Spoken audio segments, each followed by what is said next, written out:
दोस्त, कुछ कहानियां ऐसी होती हैं जो सिर्फ सुनी नहीं जाती, वो आपके भीतर उतर जाती हैं, आपके दिल की धड़कनों के साथ ताल मिलाती हैं, और जब आप अंधेरे में अकेले होते हैं तो आपको याद दिलाती हैं कि यह दुनिया उतनी सीधी नहीं है जितनी हम समझते हैं।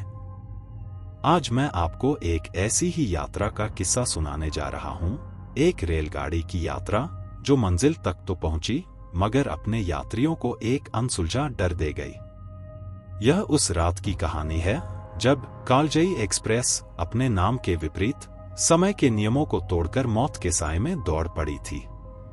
यहां उस कहानी की शुरुआत है। मुझे बताना कि क्या आप आगे की भयावह यात्रा के लिए तैयार हैं?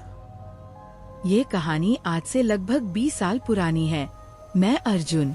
उस वक्त मैं एक छोटी सी कंपनी में काम करता था और मुझे एक जरूरी मीटिंग के लिए रतवा खेरा नाम के एक सुदूर और कस्बाई स्टेशन से कालजयी एक्सप्रेस पकड़नी थी। रतवा खेड़ा स्टेशन सिर्फ एक नाम था, एक टूटा फूटा प्लेटफॉर्म, एक जंग लगी लोहे की छत और एक पुराना धूल से भरा वेटिंग रूम, जहाँ की घड़ी बरसों पहले 3:15 पर रुक चुकी थी। दिसंबर की वो रात थी और ठंड इतनी तीखी थी कि हड्डियों तक को चीर रही थी। ऊपर से पिछले 1 घंटे से जोरदार बारिश ने स्टेशन के सन्नाटे को और भी गहरा कर दिया था। बिजली की लाइन शायद कब की टूटी हुई थी। स्टेशन पर सिर्फ एक अकेला पीला बल्ब टिमटिमा रहा था, जो हर पल बुझने की धमकी देता था। मैंने स्टेशन मास्टर के कमरे की तरफ देखा।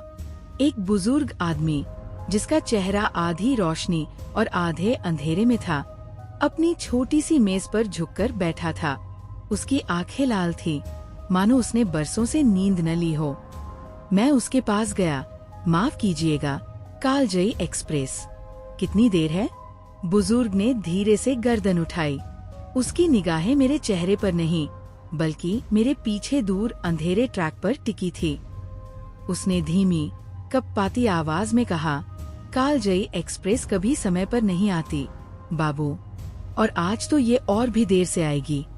आज पूर्णिमा की रात है। मैंने उनकी बात को अंधविश्वास मानकर हंस दिया। पूनम का रात से क्या लेना देना? वह बुजुर्ग अपनी जगह से हिला नहीं। रात और ये ट्रेन, इनका रिश्ता बहुत पुराना है। 18 साल पहले इसी ट्रैक पर एक बड़ा हादसा हुआ था। उसी ट्रेन में एक दुल्हन थी जो कभी अपनी मंजिल तक नहीं पहुंची। लोग कहते हैं उसकी आत्मा आज भी अपनी सीट ढूंढती है। इसीलिए यह ट्रेन आज भी उस वक्त 3:15 पर यहाँ से गुजरती है, चाहे वक्त कोई भी हो। मुझे ठंड लग गई, पर ये ठंड मौसम की नहीं थी। मैंने जल्दी से अपना टिकट देखा। बोगी संख्या A7, सीट 45। करीब 12 बजे दूर से एक धीमी अजीब सी आवाज सुनाई दी। वह आवाज लोहे के पहियों की खड़खड़ाहट कम और एक थकी हुई सांस की तरह ज्यादा थी। स्टेशन मास्टर ने बुझे हुए स्वर में कहा, आ गई। ट्रेन धीमी गति से एक विशाल काला साया बनकर प्लेटफॉर्म पर आई और ऐसे रुकी जैसे कोई थकाहारा जानवर जमीन पर बैठ गया हो। ये कालजयी एक्सप्रेस थी, लेकिन ये ट्रेन ऐसी लग रही थी जैसे इसे दशकों से धोया न गया हो।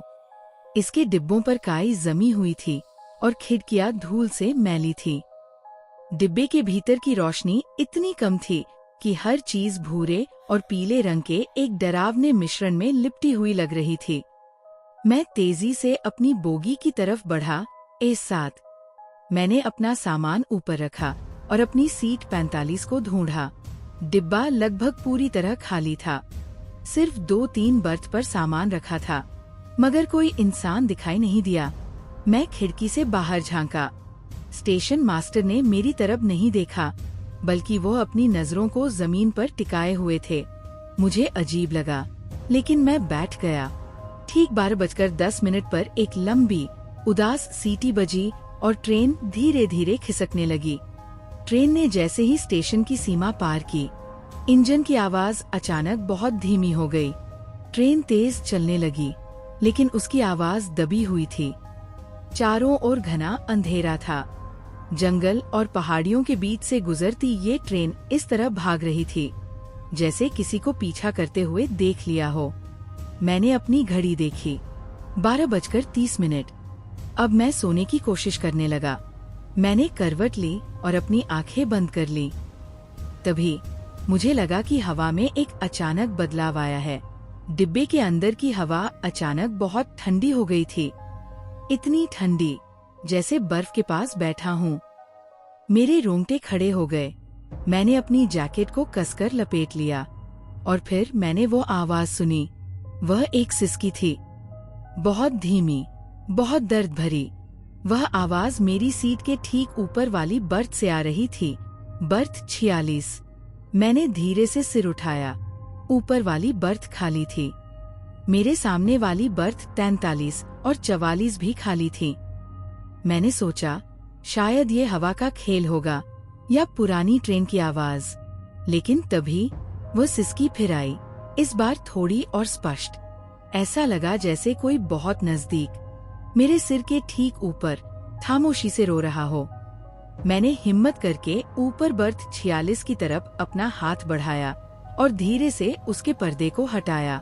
अंदर घना अंधेरा था, कुछ दिखाई नहीं दिया। मैंने अपने फोन की टॉर्च जलाई और ऊपर की तरफ मारी। बर्थ खाली थी, न कोई सामान, न कोई कंबल, सिर्फ एक नीली रेक्सिन की गंदी सीट। मैंने राहत की सांस ली। ये केवल मेरा वहम था। मैंने टॉर्च बंद की और नीचे बैठा ही था कि तभी उस खाली बर्थ से एक बार फिर बिल्कुल मेरे कान के पास एक आवाज आई। इस बार वो सिसकी नहीं थी, इस बार वह एक बच्चों की लोरी थी, बेहद मीठी लेकिन अंधेरे में लिपटी हुई। और उस आवाज के ठीक साथ मुझे अपने गाल पर एक बहुत ठंडी, नम हवा का स्पर्श महसूस हुआ, जैसे किसी ने मेरी तरफ झुककर धीरे से फूंक मारी हो। मैंने डर के मारे तेजी से अपनी टॉर्च ऑन की, सीधे ऊपर की तरफ।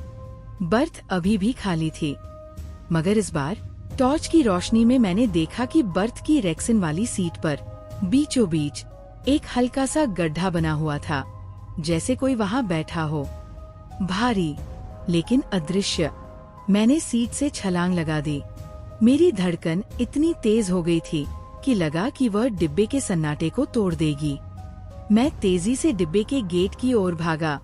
मैं यहाँ नहीं रह सकता था।